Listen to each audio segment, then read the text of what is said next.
Today I want to share with you my top 5 tips for hitchhiking. As I explained in my last video, hitchhiking is very useful if you want to travel cheap. And I hope that this will encourage some of you to hitchhike, and if you've done it before, maybe to do it better. So here we go. Tip number 5 is look good. Imagine that you're a driver and you see a hitchhiker. You have very few seconds to make a decision if to stop or no to take that individual. So, like it or not, first impression, the image is very important. So, smile, look good. I'm not talking about looking sexy, I'm talking about looking friendly, and don't look like a vagabond. Guys, shave and have proper clothes. Doesn't have to be anything fancy, but something just, decent. And look friendly, smile, attitude is super important. Remember, nobody wants to take a vagabond in their car. So every second of the first impression is very important, and that leads us to point number 4, stay in the correct place. You have to stay in a place where drivers can see you and have some time to make that decision. And also you have to stay in a place where they have some space for stopping, because stopping in the middle of a busy road is very dangerous and they just won't do it. Very good spot for this is gas stations. If you stay in the entrance of a gas station, they can have a lot of time to see you, and they have a lot of space in the gas stations to stop. On the other hand, if you stay in the exit of the gas station, the car drivers can see you while they are stopped in the gas station, and they have time to make a decision to decide if they want to take you or not. And if you're in a hurry, you can always go and talk with them, because that always helps a little bit, even though yes, it's a little bit more tiring. For this, I would recommend to check hitchwiki.org. Hitchwiki.org is a website where you can find the best spots for starting to hitchhike in every city. It's really useful, and always using it before hitchhiking. You can check it like the day before maybe and decide where will you go to hitchhike. Also, it's important to have into account in which country you are, because it changes a lot from country to country. In Europe, for example, in countries like Poland or Germany, it's quite easy to do it and people are used to hitchhikers. But in countries like Spain and Italy, it's much more difficult, which is surprising because you would expect them to be more friendly, but it's surprising how paranoid and afraid are of hitchhikers. It's possible, and I know people who have done it, but it takes much more time. You can check how easy it is to hitchhike in every country in hitchwiki.org too, so go and check it. I'll put the link in the description.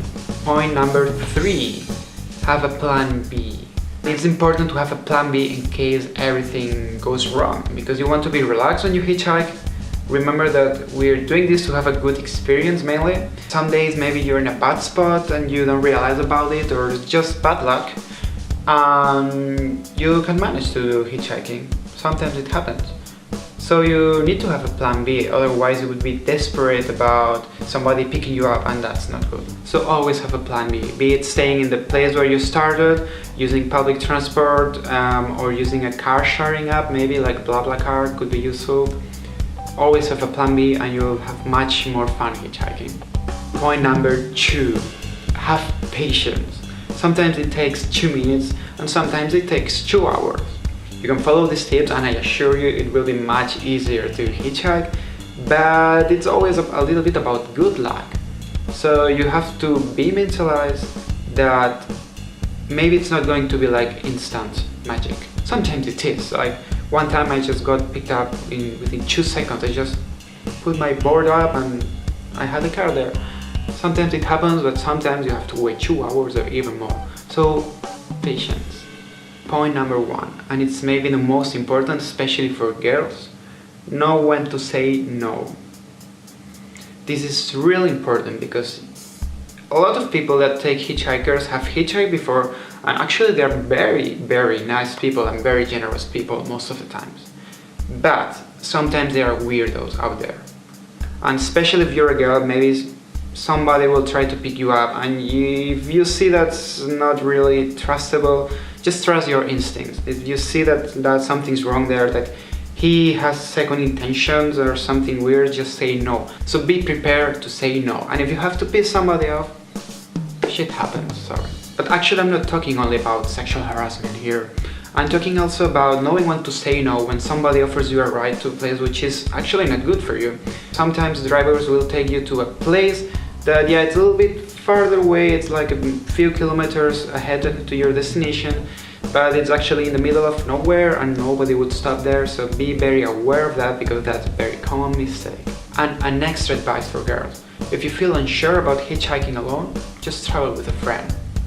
The point here, remember, is to have fun, to have a good time. And if you travel with somebody else, I'm sure you'll feel much more safe. So guys, I hope you enjoyed the video. If you did, press like and subscribe. And see you in the next video. Let's make things happen.